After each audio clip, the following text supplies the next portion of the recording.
Effectivement, on n'est pas dans la mouise, comme le disait Mériadec Raffray, que nous recevons tout de suite actuellement, mais je vais laisser la main à Richard de 16 pour parler, parce que comme dirait l'autre, si l'actualité nationale c'est déprimant, et bien l'international sera le genre humain. Donc je vous laisse désormais gérer ça, Richard. Merci beaucoup, Alexandre. Mériadec Raffray, bonjour. Donc vous êtes rédacteur en chef Monde de Valeurs Actuelles. Bonjour Richard. Et à ce titre, vous êtes comme nous suspendu aux lèvres d'Emmanuel Macron et de ses analyses pertinentes. Il y a quelques jours, il nous expliquait qu'il avait sauvé l'Europe puisque un pétrolier russe responsable d'actions guerrières avait été arrêté quasiment par ses soins au large des côtes françaises. Et qu'en est-il exactement ? Alors effectivement, il a été arrêté sur son ordre. Il a été en tout cas interrogé, pour être précis, sur son ordre, puisqu'on a appris que durant la séquence des sommets européens au château royal de Copenhague qui se déroulait mardi et mercredi dernier, la marine nationale française suivait effectivement 3 pétroliers, 3 bâtiments suspects, dont la route partait de Saint-Pétersbourg pour ensuite rejoindre le grand large de l'océan Atlantique dans des destinations diverses et variées, dont un pétrolier, donc c'était 3 pétroliers, dont un pétrolier qui se trouvait dans les parages de Copenhague la semaine précédente, c'est-à-dire lorsqu'on a est survenue une épidémie de vols suspects de drones mystérieux, inconnus, au-dessus des aéroports civils et militaires de Copenhague, mais également d'Oslo en Norvège, mais également au-dessus d'aéroports militaires où l'on trouve notamment au Danemark la flotte des chasseurs de combat danois, enfin des choses quand même relativement délicates et suspectes. Et pendant le sommet, Emmanuel Trump a ordonné, disons que Emmanuel a ordonné l'interrogation de ce bâtiment suspect qui se trouvait à peu près au large de Saint-Nazaire, et on l'a appris par les médias officiels au moment du sommet, pour être précis. L'opération avait déjà eu lieu, et la communication était évidemment bien préparée, et les gens du sommet, les bellicistes du sommet, alors je ne sais pas dans quel camp il faut classer Emmanuel Macron, en tout cas c'est pas un homme de paix, verbalement j'entends, avaient, faute de coupables désignés dans cette affaire de drone suspect, je rappelle quand même, mais je reviens au début et ensuite je vais répondre à la question, cela faisait depuis à peu près le 10 septembre dernier que on avait vu surgir un certain nombre de viols de frontières de l'OTAN, alors on peut les appeler comme ça, en tout cas de vols suspects, mystérieux, plus ou moins mystérieux, d'appareils non identifiés, habités ou non habités d'ailleurs, je parlais de drones ou d'avions, au-dessus des zones contrôlées à l'intérieur des frontières de l'OTAN. Et les choses ont commencé notamment le 10 septembre dernier avec la pénétration dans l'espace aérien polonais, pour le coup de drones identifiés, de drones de fabrication russe, une vingtaine de drones, 19 pour être précis, qui ont donné lieu à un affolement au sommet de l'OTAN, et qui ont donné lieu également au décollage de la chasse polonaise et néerlandaise, au titre de la réassurance de l'OTAN sur les frontières orientales de l'Europe. Donc ils étaient présents en Pologne. Ils ont abattu 3-4 appareils. Et le Premier ministre polonais, Donald Tusk, a monté le ton en disant que c'était une violation flagrante de la frontière par la Russe. C'était une opération d'agressivité inédite, et que la prochaine fois, la chasse polonaise abattrait sans sommation tout appareil, sous-entendu habité ou non habité, qui violerait l'espace aérien. Donc le ton est vraiment monté sur ces entrefaits, et je reviendrai tout à l'heure au bateau, je ne l'ai pas oublié. Non, mais voilà. On est en train peu à peu de dresser un vaste panorama polémique. Voilà, ce qui conduit, un panorama qui va conduire à l'affaire du bateau. C'est pour ça que ça me paraissait important de le souligner, et on y voit un peu plus clair aujourd'hui.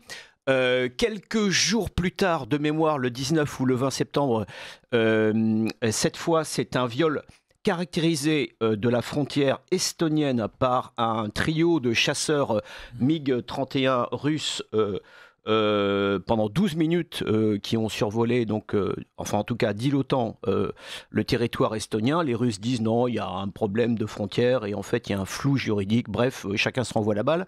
ce type de tangentement des frontières entre l'OTAN et de l'OTAN par des avions militaires russes, c'est pas la première fois, ça arrive assez régulièrement.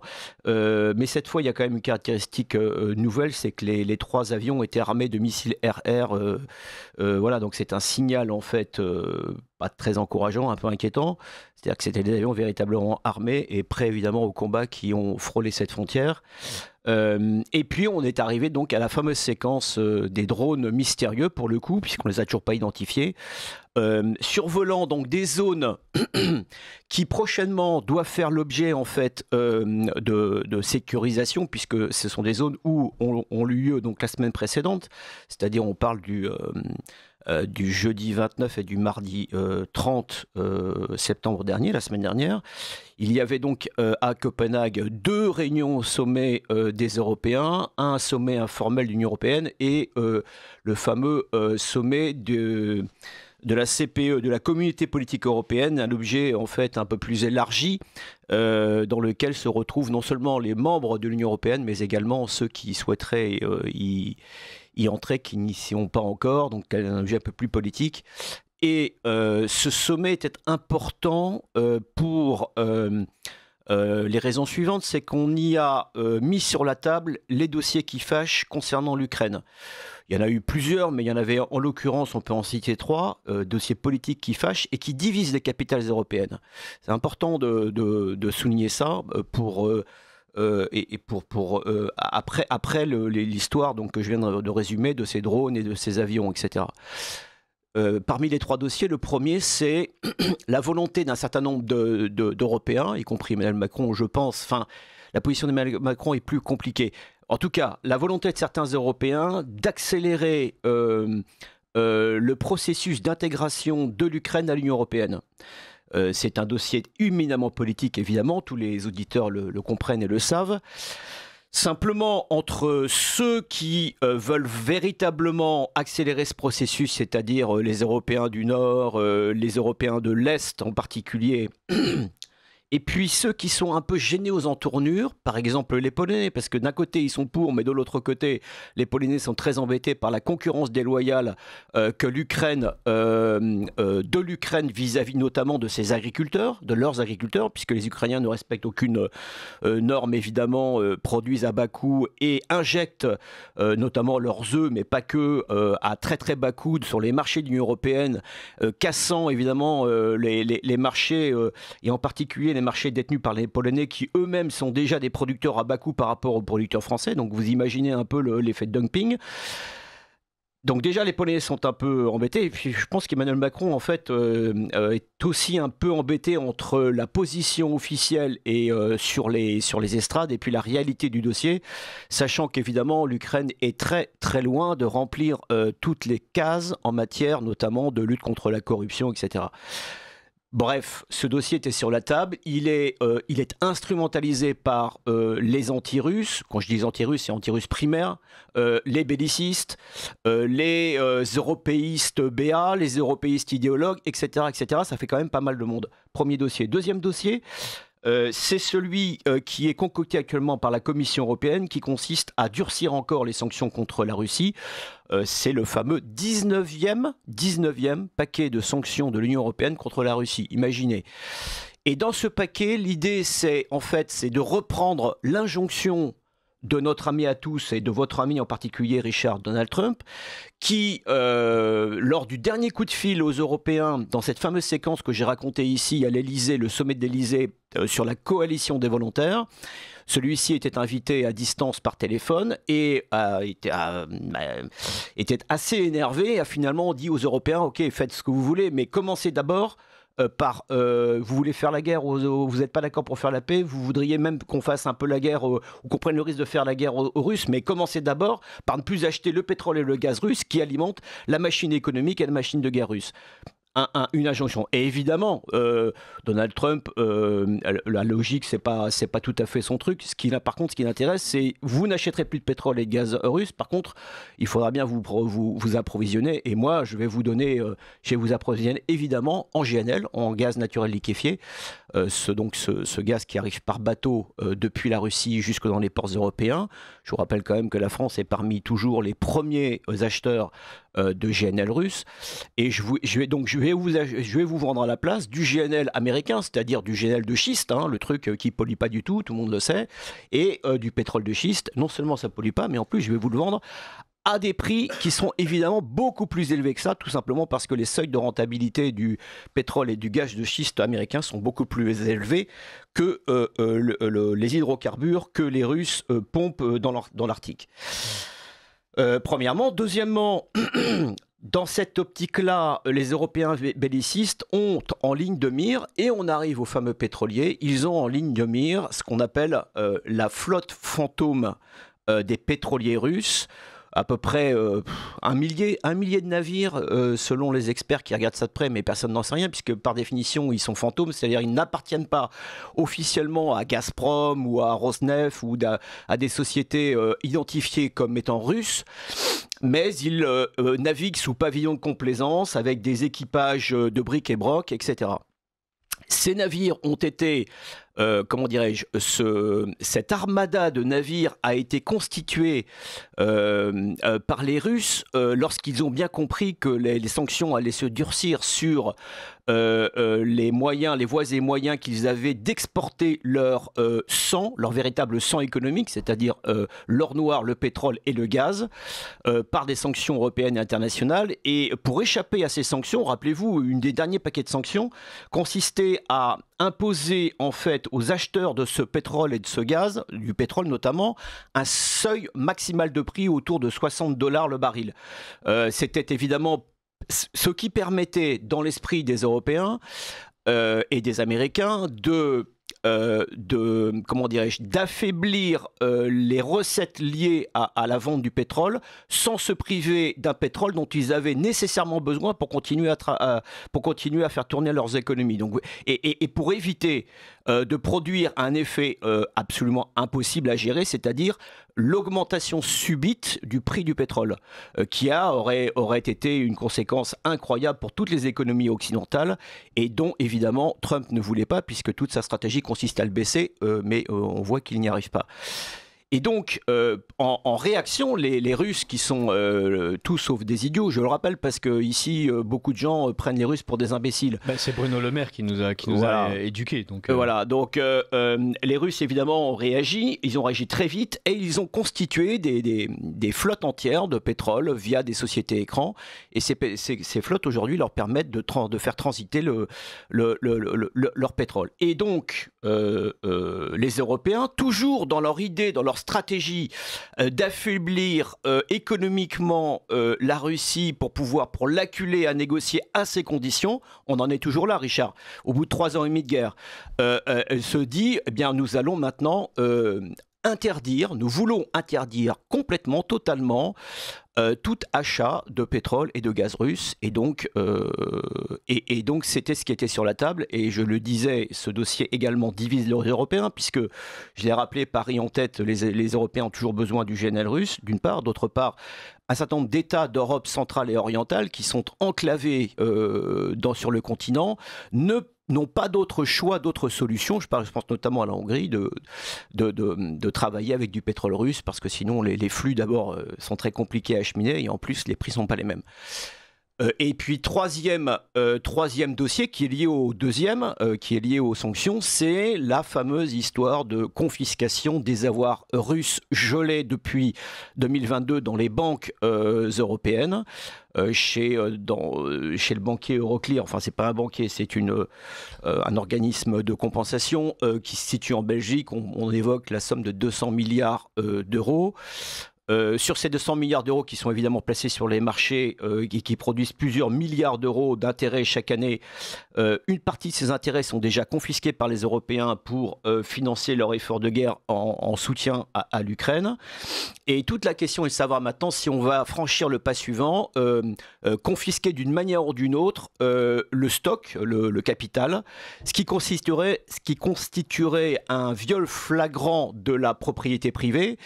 Et tous les banquiers centraux européens ont tous déclaré publiquement que ce serait un très mauvais signal envoyé aux investisseurs étrangers et que l'idée de confisquer des capitaux qui ne nous appartiennent pas pourrait produire une grave fuite de capitaux d'investisseurs hors de la place européenne. Mais l'idéologie prédomine et visiblement les gens qui sont à la manœuvre ne comprennent rien à l'économie et ils sont en train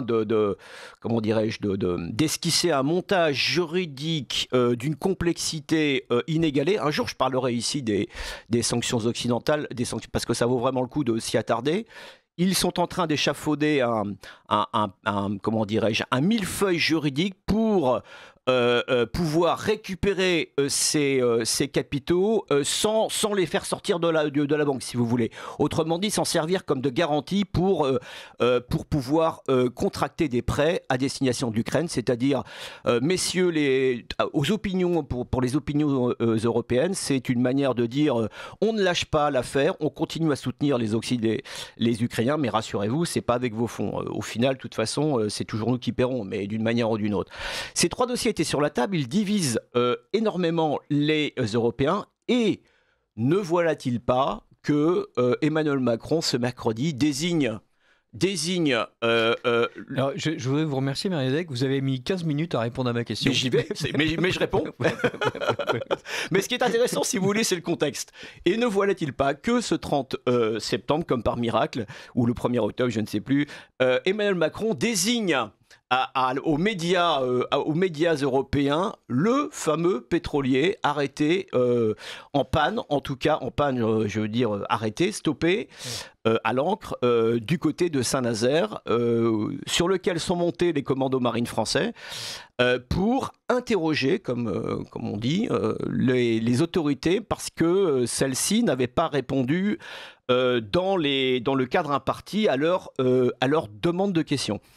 Et évidemment, tout le monde comprend que, et d'ailleurs on aide tout le monde à comprendre, on dit ces pétroliers, écoutez bien Richard, le raisonnement il est assez incroyable, ces pétroliers qui sont censés assurer cette ligne de vie économique entre Saint-Pétersbourg et les ports qui veulent acheter leur pétrole, qui sont bourrés de pétrole, donc serviraient en plus au passage de plateformes pour envoyer des drones à droite, à gauche, des drones évidemment hostiles, même s'ils ne sont pas forcément armés, donc prenant le risque d'être bloqués, voire même peut-être davantage d'être neutralisés, on ne sait pas exactement.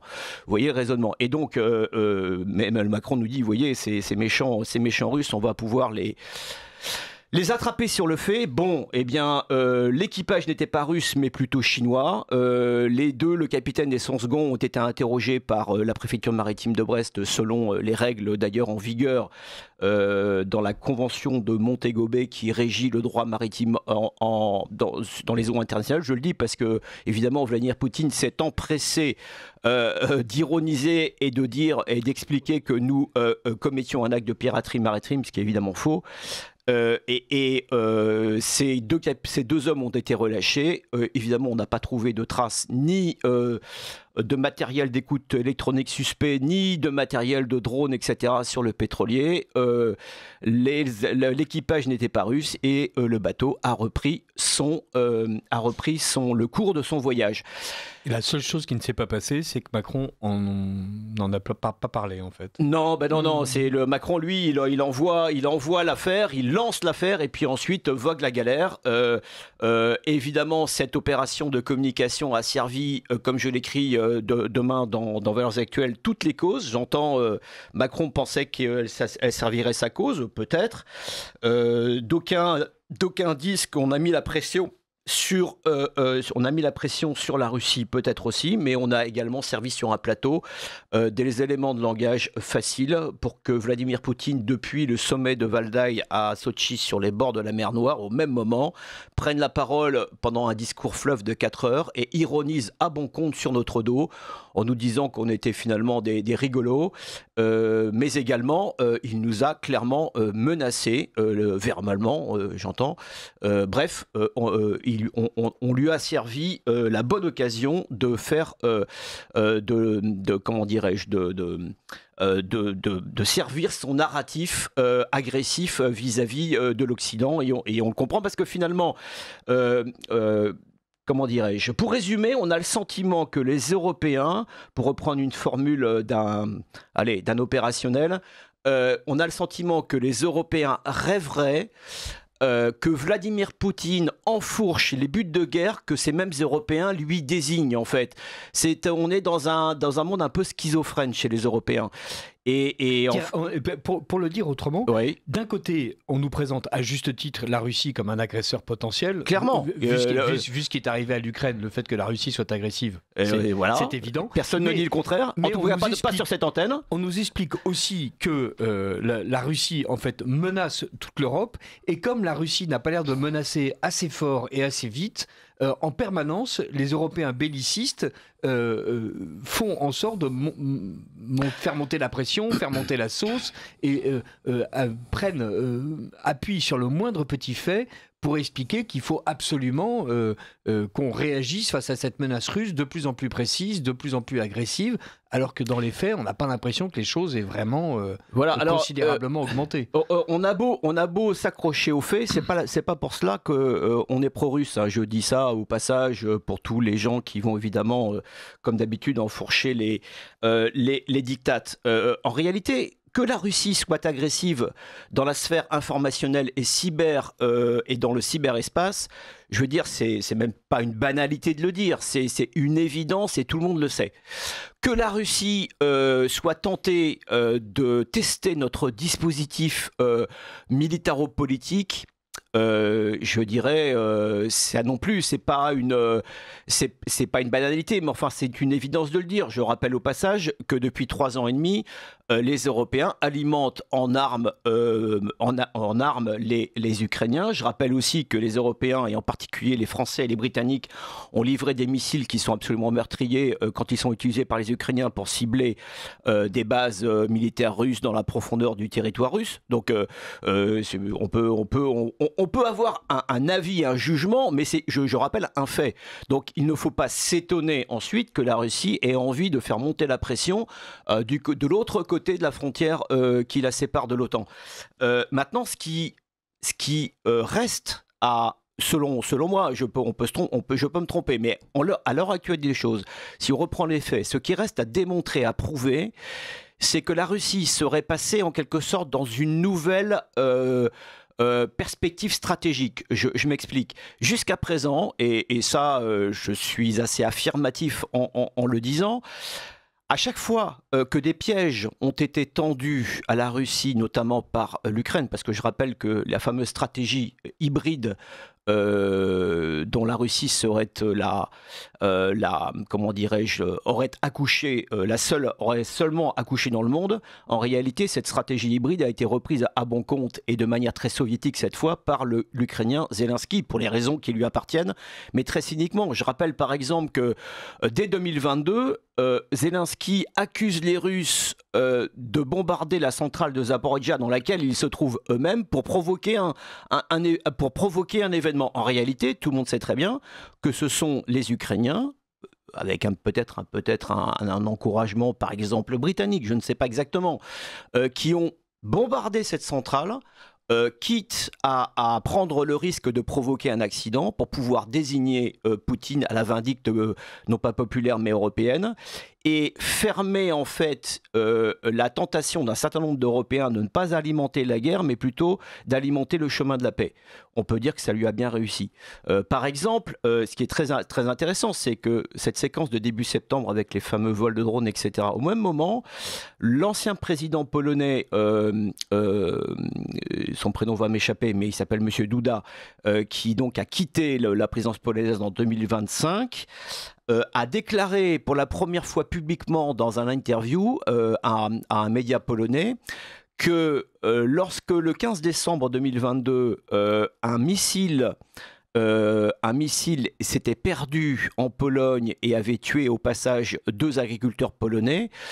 Dans la foulée, tout le monde avait accusé les Russes, mais en réalité, il a dit que lui avait été appelé dès que l'incident était survenu. Il avait été appelé par Volodymyr Zelensky en personne, qui lui avait demandé d'affirmer que c'était un missile russe. Or, beaucoup de gens bien informés savaient très bien, enfin ont très vite compris que c'était en fait un missile de la défense anti-aérienne ukrainienne qui s'était perdu et qui était retombé par inadvertance, par accident, de l'autre côté de la frontière. Donc on commence à voir aujourd'hui des preuves que Volodymyr Zelensky instrumentalise aussi largement le conflit.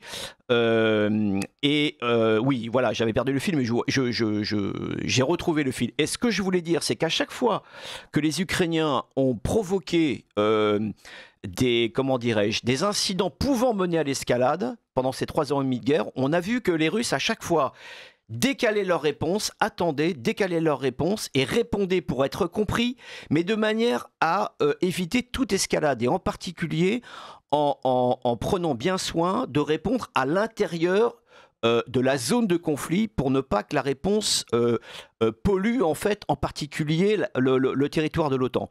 Pour une raison simple et évidente, c'est que la Russie ne veut surtout pas et n'a aucun intérêt à exporter le conflit du côté de otanien des choses, parce qu'évidemment, elle fournirait sur un plateau en or à tous les bellicistes occidentaux le prétexte, la preuve dont tout le monde rêve, dont ils rêvent depuis 3 ans et demi pour pouvoir déclencher une véritable montée aux escalades avec la Russie. Et la Russie, très, très simplement, n'a pas les moyens d'affronter l'OTAN. Il faut juste remettre les choses dans le bon ordre. Et donc, si vous voulez, si tout d'un coup, ce début septembre, Vladimir Poutine s'était réveillé après les grandes vacances d'été en se disant maintenant c'est terminé, on va provoquer partout l'OTAN de tous les côtés, militairement, en prenant un certain nombre de risques militaires. Alors là, moi je dis, ok, où sont les preuves? Donc pour l'instant, les preuves, elles ne sont pas sur la table. Peut-être qu'on les aura dans 1 mois, dans 2 mois, je ne sais pas. Mais pour l'instant, en tout cas, ce n'est pas le cas. Et ça ne correspond pas aux logiciels et aux intérêts russes. Maintenant, il m'est arrivé aussi, moi, de me tromper, en particulier en 2022. Je pensais que ce n'était pas de l'intérêt des Russes de rentrer en force en Ukraine. Et ils l'ont fait quand même. Je ne suis pas dans la tête de Vladimir Poutine, Richard. Mais écoutez, moi non plus. Alexandre de Gazin, êtes-vous dans la tête de Vladimir Poutine? Moi, mais que le mardi. Donc aujourd'hui, c'est bon, ouais, tout à fait, je peux vous en parler. Voilà, nous allons attendre avec impatience que cette matinale soit finie pour que vous puissiez nous révéler tout ça. Merci beaucoup, Alexandre. Et je parle russe d'ailleurs, pas du tout, c'est faux. Alors oui, mais merci beaucoup, Mériadec Raffray, surtout d'avoir été avec nous ce matin, comme tous les mardis. On vous retrouve la semaine prochaine pour décrypter à nouveau l'actualité internationale. Et merci Richard d'avoir animé cet entretien. À bientôt Alexandre, à bientôt Richard.